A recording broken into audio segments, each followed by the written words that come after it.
Hey everybody, this is Stuart, and we're here with a special episode of Teach Me About the Great Lakes this week. And the reason it's special is it's actually the first episode of a brand new show called Ask Dr. Fish.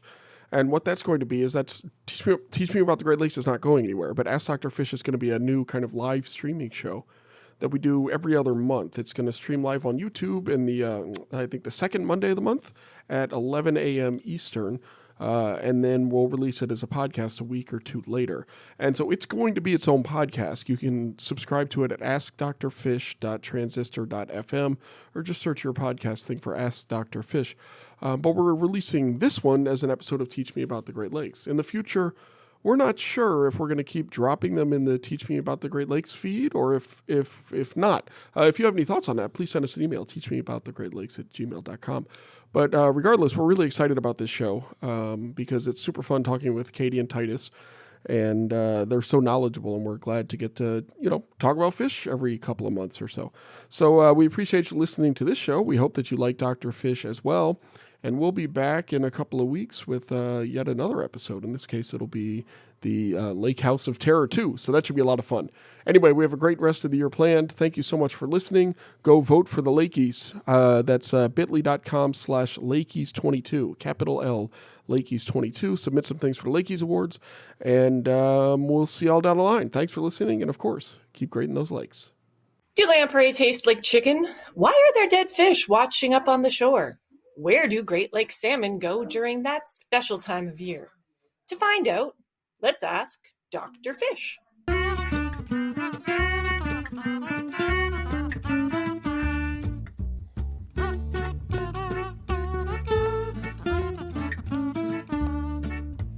That's right, it's Ask Dr. Fish, a brand new streaming show from Gobi Dog Media, Illinois Indiana Sea Grant, and Wisconsin Sea Grant. We're so happy to be here for this, our very first episode. And my name is Stuart Carlton. I apologize for my voice. I'm getting over a non-COVID cold.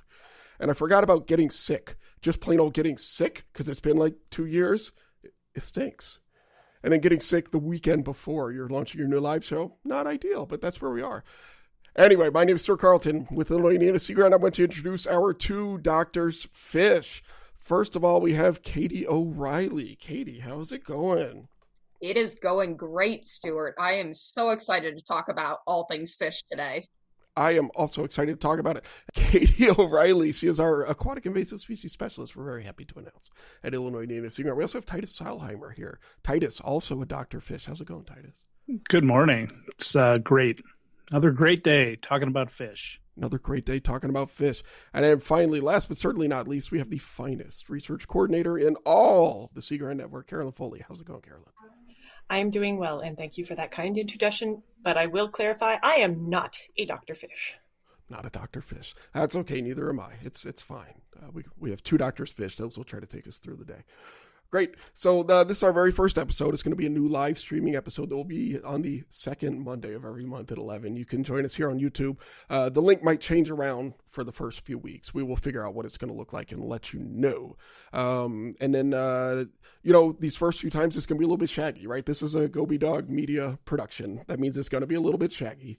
It's going to be a little bit by the seat of the pants. And for people who like us, that's one thing they like about us. And for people who don't like it, well, there's a very limiting factor. And we're just dealing with that as far as we can. And so the idea is that, we're going to stream this live every month. And then what we'll do is we'll also release it as a podcast. And so you can go to askdrfish.transistor.fm to subscribe to the podcast, or just look in your podcast feeder, podcast player. And that's where you'll see it. And you can also, though, if you are joining us live, go ahead and use you can either type into the chat box on YouTube or on Twitter. You can use the hashtag AskDrFish, and we'll be monitoring that to take your live questions. So if you want to, completely derail the show, I highly recommend it. And this is your chance to do it. Because, there's no fish question, no science question, no life question that is too hard for our Doctors Fish. Well, let's get going right away. And this first question, I think, comes straight from Lake Michigan itself. So there's a news story about sending lamprey over to the UK because people like to eat pies in the UK. So a Michigan man is preparing to ship invasive blood-sucking lamprey over to England because they enjoy it there. So, question for the doctor's fish: have you eaten lamprey before? I can jump in first. I have not eaten lamprey, but I would be interested to hear if Titus has, because I do wonder if it tastes like chicken. Yeah, unfortunately, I have not eaten lamprey either, but I definitely would be up for trying to eat some lamprey. I've heard, some rumors about preparation techniques in the Great Lakes that people do, but I have not had that opportunity yet. What type of preparation techniques have you heard about in the Great Lakes?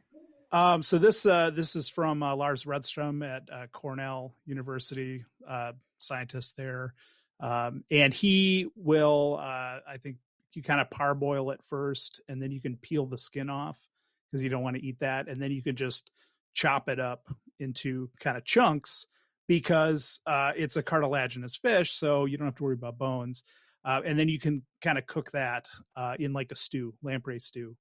So yeah, popular in Portugal, I believe. That's how they eat them over there.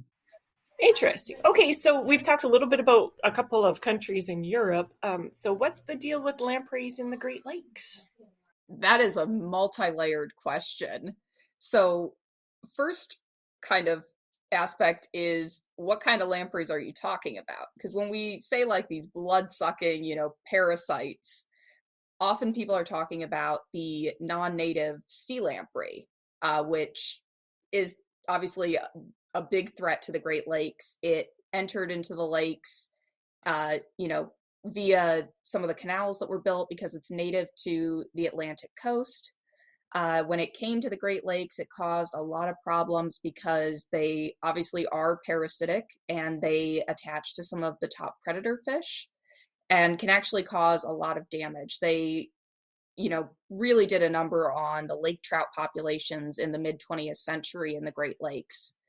But we also have native lamprey species, which a lot of people don't know about. There's 4 other species of lamprey that are much smaller, but are native to the lakes, and not all of them are parasitic. Some of them don't attach to other fish when they're adults. And so, yes, sea lamprey, what's the deal with sea lamprey is they're bad. They, have had really negative effects on the Great Lakes ecosystems, but not all lampreys are sea lampreys. Okay, yeah, I was gonna just talking about sea lampreys in the Great Lakes. They are really peak populations kind of hit the Great Lakes with sea lamprey in the mid 20th century. And Katie mentioned really big impacts on lake trout, and for Lake Michigan by kind of the 1950s, mid 1950s, late 1950s, lake trout are extirpated. They're basically locally extinct from Lake Michigan.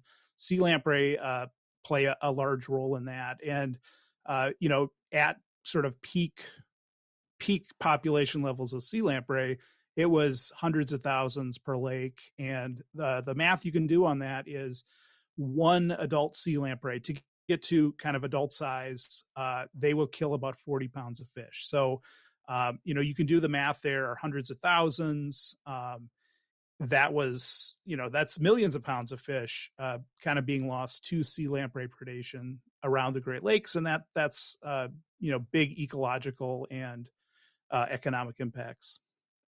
So, question about the lamprey that are being eaten in the Great Lakes, and the ones, are they eating the native species or the invasives or both? Yeah, it's definitely it is the sea lamprey, the invasive sea lamprey, and they have others have looked at actually could sea lamprey be an export from the Great Lakes because they historically have been very abundant, and so Europeans would like to eat them. We don't want them in the Great Lakes, and the challenge here is mercury levels, especially Lake Superior.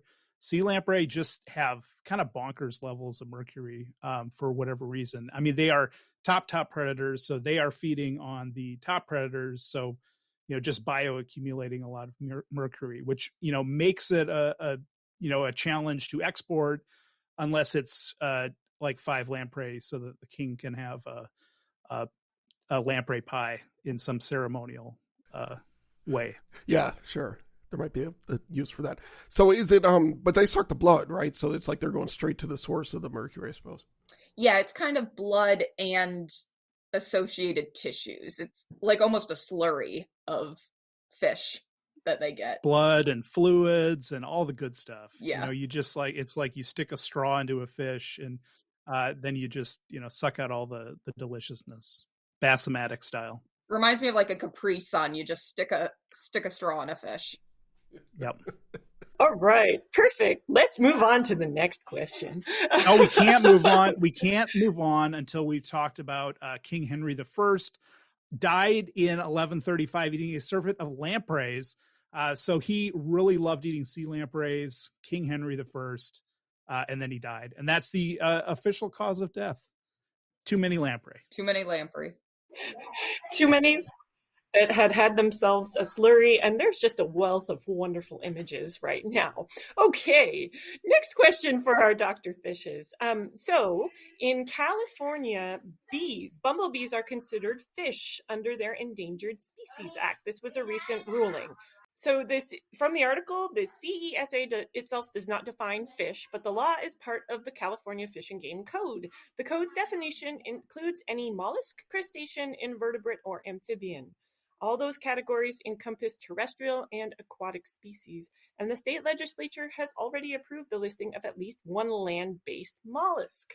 So, are bees fish?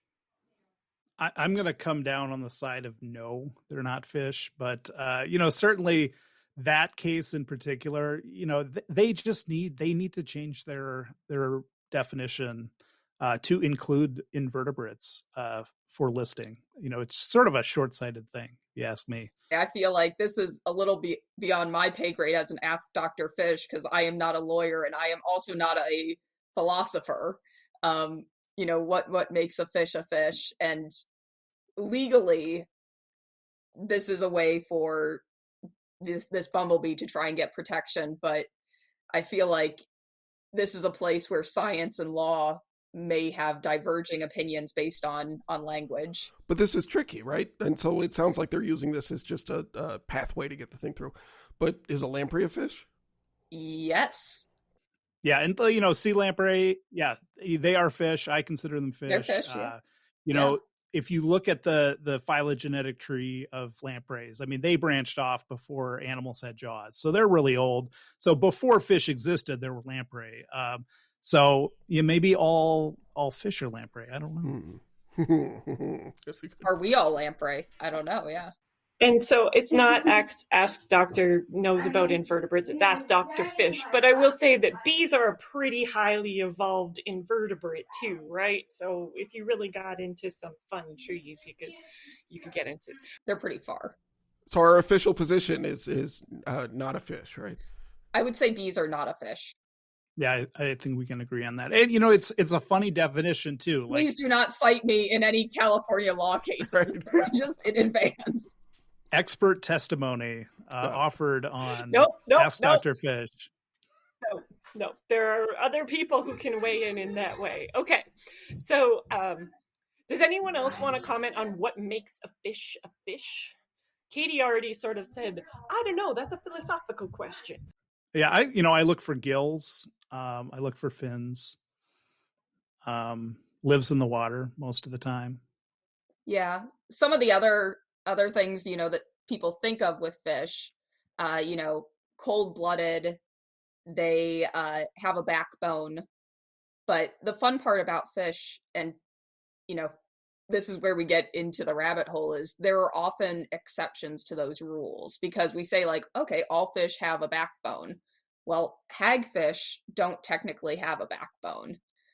They have a notochord, which, if you're splitting hairs, is not vertebrae. And then you talk about cold-blooded, there's some species of fish like tuna that can actually warm their blood a bit. So even though we have these sort of hard and fast rules about what makes a fish, you always have some weirdos who are the exceptions. Okay, I don't want to go too far down this rat hole, but how do tuna warm their blood? What is that deal? So basically, in order to get their really high swimming speeds, they have a system of circulation that it kind of warms their blood enough that they can maintain these really intense bursts of speed. So it's not true like warm-blooded like us generating heat, but it's a system of like circulation within their blood. That's kind of harvesting that heat from their own bodies Yeah. and then recirculating it so that they can keep that, maintain it. But not about Great Lakes fish species. Yeah. No. That's where we're moving on. That's okay. We can ask Dr. Fish about any fish. That's cool. Okay, I do believe we have a video question. Stuart.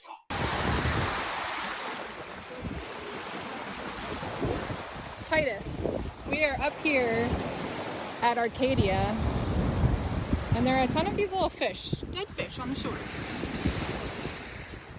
Yes, indeed. A member of the herring family there. So those are alewives. So typically, we see dead alewives on the beach kind of every year. This 2022 was actually a bigger year, at least in Lake Michigan. We saw, like, I've been here for 10 years, and it's the most I've ever seen living in Manitowoc. So they are non-native to the Great Lakes, similar to the sea lamprey story. They took advantage of those canals, moved upstream, just like the lampreys did, native to the North Atlantic, and spread out through the Great Lakes. And they come into spawn near shore and in tributaries in the spring, early summer, and just have this tendency to die off in the Great Lakes in kind of numbers. So not an unusual sight. This year was particularly stinky, though. Yeah, and I'll just piggyback off what Titus said. We haven't seen big alewife die-offs like this, in recent memory, but back in like the 1960s, 1970s, when alewife numbers were a lot higher in the lakes, particularly in Lake Michigan, there are, pictures and accounts of just piles of dead alewife rolling up on beaches, to the point of where in the Chicago area, some of the public beaches had to like have heavy machinery come in and lift up these piles of dead, stinky, rotting fish. So yes, this is a lot of fish, but it kind of pales into some of the numbers we've had in past decades. Yeah, and the to call back to the sea lamprey story and the lake trout story, alewives really were able to take advantage of that. The extra like losing lake trout in Lake Michigan. Lake trout's the top predator. Also, kind of overfishing and pollution impacted the ciscos and the other kind of competitor fish they would have, the planktivores. Really allowed alewives to, just their populations exploded in the mid 20th century because no competition, not much predation. And, our number we look at is like 90% of the fish biomass in Lake Michigan was alewives. So that is, that's just not a balanced ecosystem. And, those numbers have declined over time. And part of that's, there was pretty intense commercial fishing for a couple decades where they were harvesting alewives and then turning them into things like fish meal, pet food. The oil was taken off and taken to Chicago, where it was turned into paint. So if your cat really likes your old oil paint, maybe it's alewives. And then those numbers have declined as well because of salmon like to eat them, trout like to eat them too. Okay, so we're back on asking about questions about eating various animals eating fish, and there is a question from Sharon on the YouTube. What was the last fish you ate? Katie first. It's been a little bit of time, but I think I had some smoked salmon. So that wasn't necessarily a local, I don't believe it was local salmon, which, is kind of a shameful admission for a Great Lakes scientist to say. But yeah, smoked salmon, I'd say was probably my last. This is Ask Dr. Fish. There are fish outside of the Great Lakes. There are fish outside the Great Lakes. Okay, over to Titus. What was the last fish you ate? Well, and I actually ate this with Sharon. So it was Lake Superior whitefish from Red Red Cliff Fish Company in Red Cliff, Wisconsin. And that was a delicious fish taco. It was incredible. And a kind of smoked farm-raised rainbow trout spread as well. So Very nice. Yeah. Yum. So I can actually say that I'm pretty sure the last fish I ate was also Lake Superior whitefish or something like that, because it was the mix that you had at Sea Grant Week in Cleveland that I like snuck by your room and was eating some of it, and it was awesome.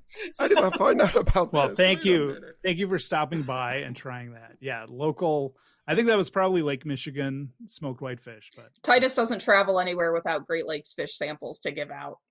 Always in your carry-on. why not? Let's eat fish. And I'm having trouble speaking because of my cold, but canned tuna yesterday. Lunch, it was good. Nice. Okay, I think we may have another video question. Stuart?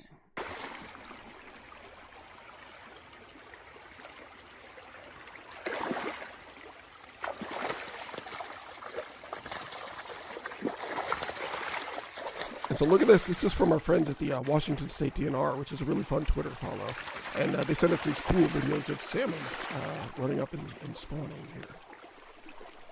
Yeah, that's it's the picture of persistence there. Not a very big creek. Well, I was going to say it's a great way to, Monday morning, I feel like that salmon trying to go upstream, getting through my email inbox. That's your fault for checking email. You should never do that. But, I was going to say, he's more successful going upstream. We'll just say that. So, so I have a question. What do we know about salmon spawning, first of all, in general, right? I mean, you see the video of them jumping up and getting eaten by the bears and all that. But what I remember as a kid is maybe they weren't really sure how salmon made it up to the stream where they were born. What's the latest on that? Because I was a kid, a bit ago at this point. Well, smell. They follow their nose, at least for the last part of their journey, and they, like in the oceans, just these huge migrations. Thousands of kilometers going out in the ocean, but they find their way back, and then they follow their nose back to where they came from. Yeah, and so they kind of use a bunch of different senses. Like Titus said, the nose is a big one.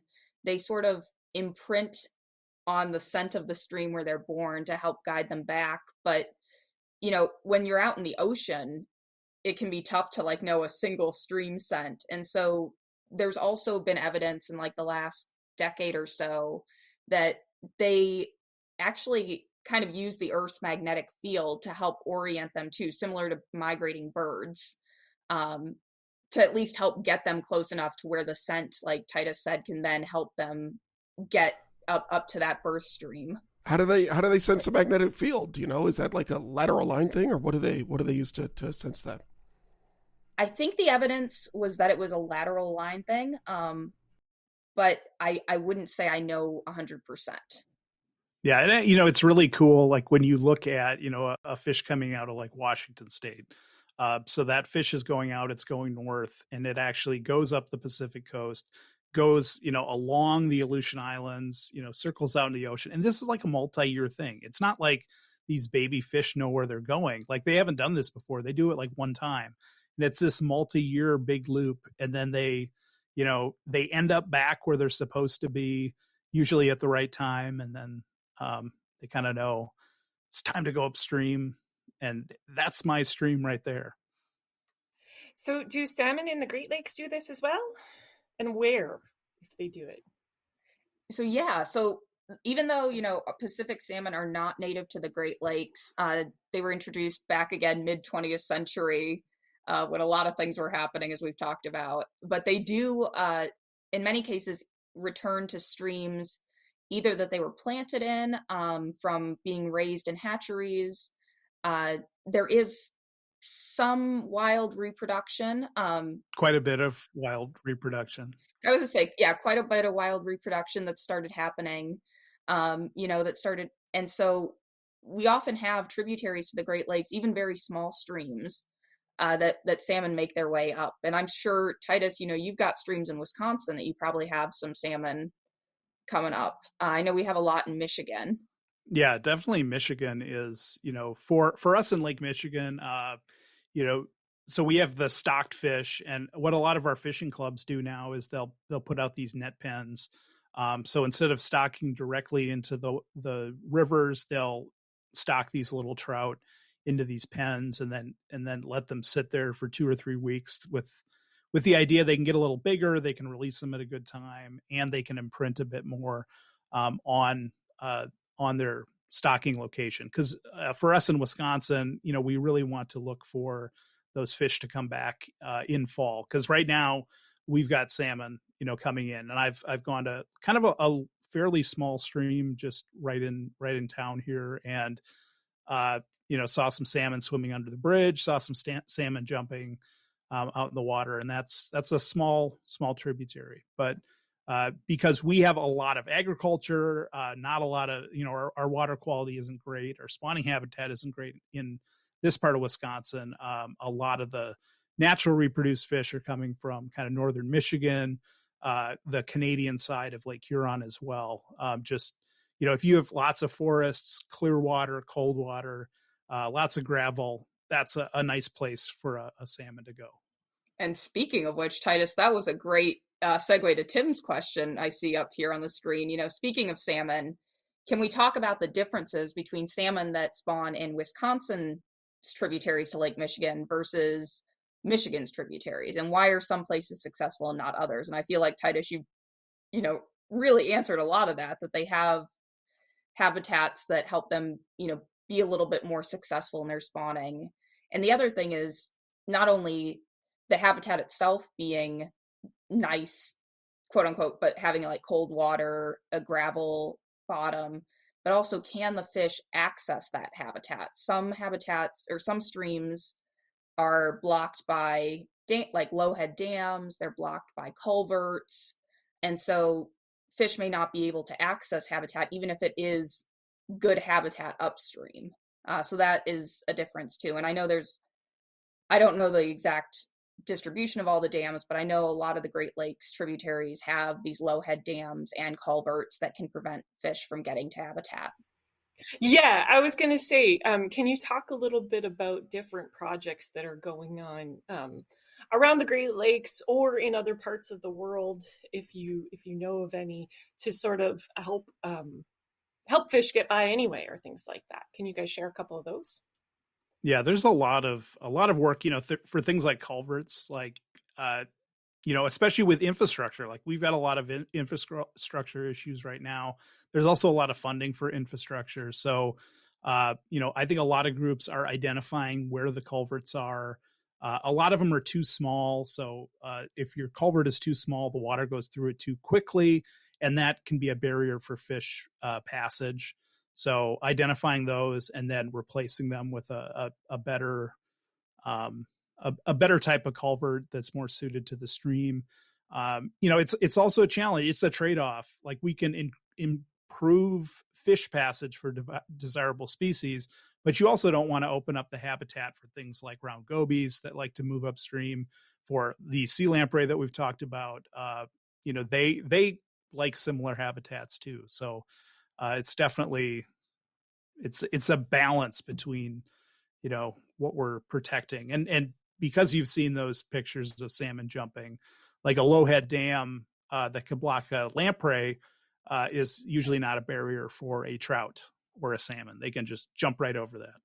Right. And for some of the bigger dams, in some places, if they're older dams, there's talk of, is this worthwhile to remove? But in other cases, if a dam's still functioning, not as much in the Great Lakes, there's a few places, but like I'm thinking on the West Coast, the building of fish ladders that help salmon get past these higher dams that they can't jump over. And even for other species, I was just reading about the other day up in Titus's neck of the woods, there's a elevator to help lake sturgeon pass dams in I want to say the Menominee River, but and then so I love the visual also of a elevator for sturgeon to help them get to habitat above a dam. So there are ways that for dams that can't be removed to help fish pass. Yeah, and Katie, if they swim up they swim up to the door and they actually have to hit it with their snout. No. Hit the up button. No, that's not true. No, it's not true, Stuart. But it would be fun. Yeah, there's an attendant in the elevator that asks, which floor. Or, yeah, and that is a cool example. And those are functioning like power generating dams. So not something we're going to remove, but how can we get those sturgeon to habitat upstream? And they will actually truck them in trucks. They put them into these trucks and take them up past another dam too. So that opens up more habitat. But with dams, especially, there's a lot of really old dams that just aren't used anymore. And, some of these, it's like, well, you can spend $1 million to like repair it for a dam that hasn't been used as a mill dam for over 100 years, or you can remove it for half that. So some interesting discussions there for, say, if you live on one of these ponds, you like the pond, but who wants to pay for that? What was the name of that? What was the name of that river? It's the Menominee River. Do do do do do. What? Anyway, okay. So this is really cool, and I really enjoyed thinking about who would be the attendant and things like that if they were in the elevator. I think it would be a white sucker wearing that little attendant's hat, I think. Perfect. Okay, so let's switch to a different question, because there is a question on YouTube, and we also there's a huge story in the news right now that there was a cheating scandal in a walleye tournament where some people were actually putting weights into their fish. And this is video that we cannot play on Dr. Fish. Yes. So there's a question in here that I'm not going to read, but why do people cheat at fishing tournaments? Big money. Big money. Yeah, it's actually, for someone who's not like in the professional fishing world, which probably not too many of us are, but like it's surprising. There's a lot of money involved. There's the ability, like winning boats. There's sponsorship deals. So there is a lot at stake in a lot of these competitions. So you can see why it'd be attractive to win. Okay, so they cheated by adding lead weights. How many lead weights, I don't know if you guys know the weight of lead, but how much weight would you need to add to make a difference and put you over the top, do you think? Because I'm thinking, like, when I went fishing with my dad, we put like 1/4 ounce lead weights. It was like this big. Is that enough, or these need some big suckers in there? Yeah, usually it's a total weight, for like you got your 5 fish, and the highest weight wins. So the more weight you can add, it kind of bumps you over that. But you also don't want to be too obvious about it, right? You got to be, it's got to seem plausible. So this is my question. Carolyn won't ask this, but I will. And I apologize again for my voice. Let's say hypothetically, I knew somebody who wanted to enter a fishing tournament and win it by cheating, and win $300,000 of boats and prizes and everything, purely hypothetically. What would be a better way to do this so that I or whomever wouldn't get caught? Using your fish knowledge. Using secret fish knowledge. Well, I would say at least in other competitions, what some things that come up as common cheating strategies are typically like fishing outside the bounds of the tournament. So maybe you catch a fish from a lake that's outside the bounds of the tournament where the fish typically grow bigger. That's one way of doing it. Another way is sort of having a plant. So you might have like a friend in another boat hand over a larger fish that they caught earlier, like outside of the time limits of the thing. So ones that don't necessarily involve changing your fish catch, but changing it by adding weight is what I mean. Yeah, and what I would do is, and a lot of this is inspired by Carl Hyacint's book Double Whammy, which is actually about cheating in bass fishing in Florida, which is a fun book if you like Carl Hyacin.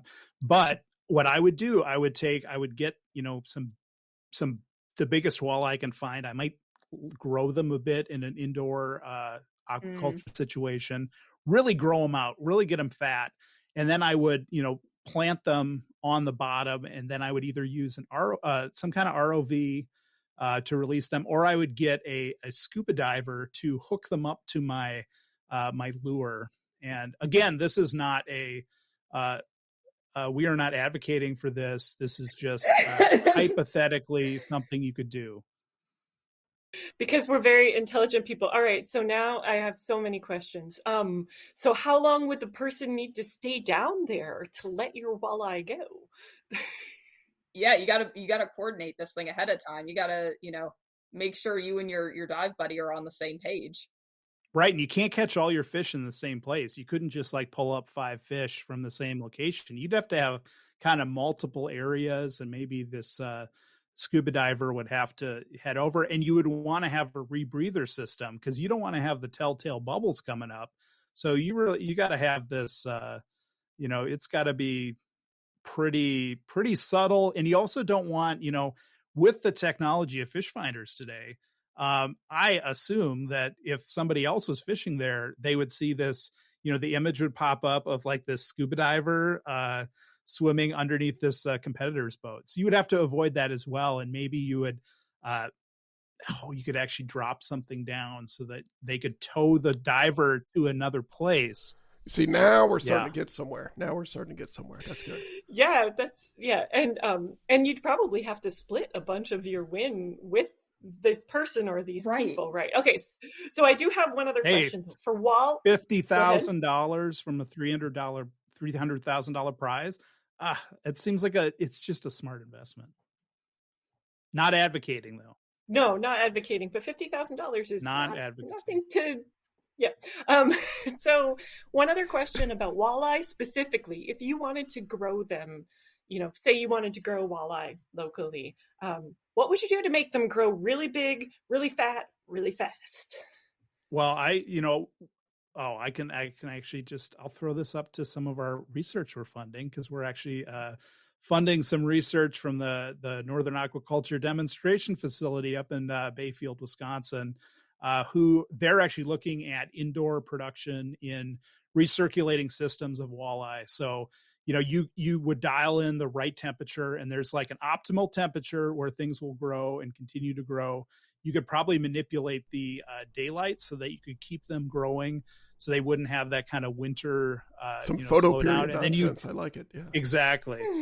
And then you just pump them in with enough food, and they would just balloon up to be like the largest walleye anyone's ever seen, which is also a risk. You don't want to do that because, you could, if you caught this world record walleye, people are going to start scrutinizing it and, probably pull tissue samples, or, you could actually tell that it's been fed fish feed probably. Yeah. And these dudes, and you have to pass a polygraph, right? And these dudes about got a whooping, I guess we'll say. Yeah. Oh yeah. The audience was not happy, to say the least. It's $350,000. I suppose that's fair though. And I will say, we're kind of wrapping things back together, because if you're talking about changing the daylight, then you're back to how do you stop things from moving around and stuff like that. But okay, so unfortunately we are nearing the end of our hour. This has been a lovely chat, and we've gotten to ask some questions, and we hope to do this again in the future.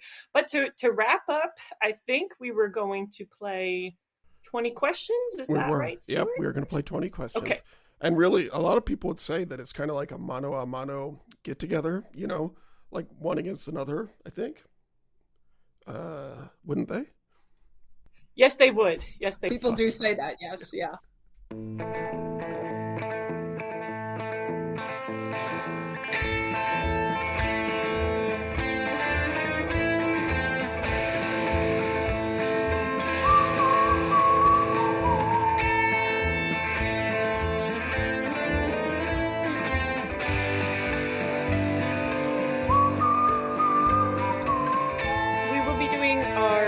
Questions. I'm going to give Titus and Katie a second to consider the fish that we are going to consider the fish. Yes, and then I am going to flip a coin to see who will go first. I will be back with a coin in just a moment. Yeah, better be a loony. So my kids normally have a bunch of money around. But okay, so here we go. This is actually going to be, I'm going to flip this button. If the lake comes up, then Titus will go first. If the pin comes up, then Katie will go first. All right. Okay. It was the pin. It was the pin. Yes. So Katie, actually, no, you get the choice, Katie. Do you want to go first or second? Oof. Actually, I'll go second. I'll let Titus go. I have a fish. You have a fish. And we'll go Carolyn, Katie, Stuart. And then if anybody chimes in with a question from the live audience, we will chime in with that. Does it have a backbone? Yes. Does it live in all 5 of the Great Lakes? Yes. Probably. High certainty of that. High certainty of that. That's good enough for me. Does it inhabit the benthos? Not exclusively, but it could be found there. Do people like to fish for it and eat it? No, Does it eat other fish? it does not. Could somebody find it and eat it like on a hot dog bun? It is possible, but highly unlikely. Is it a fish that other fish eat and it's important to them? Yes. Is it native to the Great Lakes? Yes, it is. Is it bigger than a hot dog bun? It is smaller than a hot dog bun. So how many more questions do we have? I've honestly lost count. I think we're at 9. So I think we have 11 more questions. I will give you a size, maximum size, or sort of an average size would be 2 inches long. Is that total length or? Total length, and maximum would be about 3.5. That would be the largest on the largest end. We'll count that as a question. Thank you, though, Titus. All right. So now we're at 10. Does it live in like the coastal areas and go up streams and stuff like that? Yeah, you'd probably find it coastally or in small streams. Do people harvest it for bait? They do. Well, not really. Not really. Okay. Yeah, it's not what I would call you wouldn't see it in a bait shop. You're not going to see it in a bait shop. Okay, cool. No. It has? Does it have teeth? It does have teeth. I think most fish do, though. Mm. Well, you can hold a bass by the thumb, right? Yeah, but it's got teeth in there. Oh. They're just not really. It does not have big, sharp teeth. So could I hold it by my thumb, I guess, would be the, yeah. Yes, although it would be If really it were- hard to get yeah, your thumb tiny in its thumb. mouth. I was going to say it's really tiny. Yeah. Right. Yeah. It's No a small Donald Trump fish. jokes. All right. I will give you another hint. It is not a minnow or shiner. That'll Dang it. All right. Another question. That counts as a question. We got 6 left. I was going to ask something about it being a shiner, so I'll skip to you, Katie. Does it typically have stripes? Not really. Mottled coloration, Mottled. and it can be darker during spawning time. Okay. For the males. Does it have a seasonal migration pattern? Not really. All right, down to 4 questions. Another. It does. If you were to pick this up, or if you were a predator, there are some. It does have some methods of deterring predation. Pointy methods. Is it a stickleback? Oh, it is a stickleback. Which stickleback is it? Oh, we got 3 guesses. All right. I was going to say, that was a strategic question. And one of my answers has already eliminated 2. So. Oh, all right. Now hold on. So if you have a guess, we have the drum roll situation, I think. Let me just, there it is. All right. Do you have a guess, Katie? I think so. All right. Here we go. After the drum roll.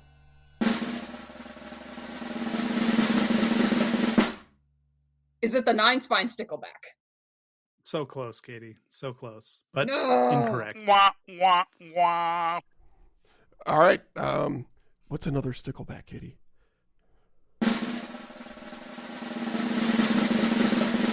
Is it the four spine stickleback? It is not. That is incorrect. That is an invasive species in the Great Lakes. I know that's the invasive one. Oh man, You've got one native stickleback. One more. Is it the brook stickleback? You got it, Brook Stickleback. Wonderful. All right, so Nice that's a work, point. Katie. Nice a point work. for Katie. Good. All right, that now was a rough one. yeah, we got it. It wasn't rough. We got it. All right, Titus, your turn. Or no, Katie, you think of one. Titus, lead us off. Well, so I'm thinking of it. So Okay, so to keep it fair, we'll go Carolyn, Titus, Stewart for questions. Carolyn, Titus, Stewart, so that our inadequacies don't cause you guys problems. Okay. Does it have a backbone? yes, it does. Does it have a adipose fin? No. Is it bigger than a hot dog bun? Yes, as an adult, but yeah. Yeah. Does it live in all 5 of the Great Lakes? I believe so, yes. Is it native to the Great Lakes? Yes. Is it a relatively fast swimmer? In short bursts. It's a tuna. I know it. Those Great Lakes tuna. Do people like to eat it and fish for it? Fish for it, yes. But they don't eat it. Carolyn snuck 2 questions in. That was interesting. Not typically. Does it have any barbels? No, it does not. Is it is it brightly colored? I wouldn't say really, no. Is it a type of bass? Yes. Oh. All right, I feel like we could get this with 10 questions left. So let me know I if think you you have a guys guess, are Titus. Coloration in the eye. Does it have a reddish eye? Not really-ish, no. Okay. Does it have a series of black horizontal stripes down the side? Not really a series. Maybe slightly, depending on color. Can it get really awkward? If you run your finger, do you catch its lip? Probably yes. Yes. Does the jaw reach behind the eye or in front of the eye? Oh, Behind the eye. behind the eye. All right. I think I it's think been you a guys minute. might know it.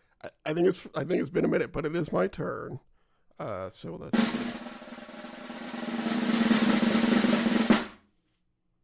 Is it a largemouth bass? It is indeed. Oh, there was no. That's I great thought there was news. going to be a sound effect, but yeah. That was No, you that's just saying us woo. going, yay! That's you saying woo from the last time we did this, or maybe Carol. Whatever. I really care. You got it. It is a booing. largemouth bass. All right. So I think All right. my suggestion, rather than do a runoff, is we just keep a running tally throughout the life of this. So right now it's 1-1. Yes, 1-1. it is. But Yeah. then we run into problems for the big finish because where people are supposed to they get 30 seconds of soapbox time to promote whatever fish related thing they want to. So since we got Katie's in fewer guesses than we got Titus's, that means Titus, you get the soapbox. 30 seconds once I get you set up into the solo view. Take it away, Titus. All right. Hey, everybody. It is fall. That means it is spawning time for a lot of trout and salmon, a lot of other species in the Great Lakes. Go out, find your local stream, and go check out some spawning fish. You can watch them swimming. It's really cool. You can get up close and see them. Find a dam that's close to the lake. You'll probably see some salmon there. Excellent. So we're going to do this again in December. So please watch social media. We're going to be reaching out to a couple of different groups to see if we can ask other questions. But Doctors Fish, thank you so much for joining us today. We had a great time asking you questions and picking your brains. So that was a lot of fun. Thanks for having us. Yeah. All right. And Carolyn, do you want to read the credits? I sure can. Ask Dr. Fish is brought to you by the fine people at Illinois Indiana Sea Grant, Wisconsin Sea Grant, and Goby Dog Media. The show is produced and hosted by Stuart Carlton, Carolyn Foley, Dr. Fish Katie O'Reilly, and Dr. Fish Titus Alhunter. The podcast version of the show is edited by the awesome Quinn Rose, and we encourage you to check her work out at aspiringrobot.com. The live version of the show is joyously unedited, and we hope we didn't screw anything up too badly. If you have questions for the Doctor's Fishes, send an email. Well, I can argue that one. Send an email to askdrfish@gmail.com. Use the Twitter hashtag AskDrFish, or call our hotline at 765-496-IISG. Thanks for listening, and we'll see you live on YouTube and Facebook at 11 a.m. Eastern, 10 a.m. Central on the second Monday of every even month. So the next time is the 12th month of 2022. In between now and then, if you have fish questions, science questions, or life questions, just ask Dr. Fish.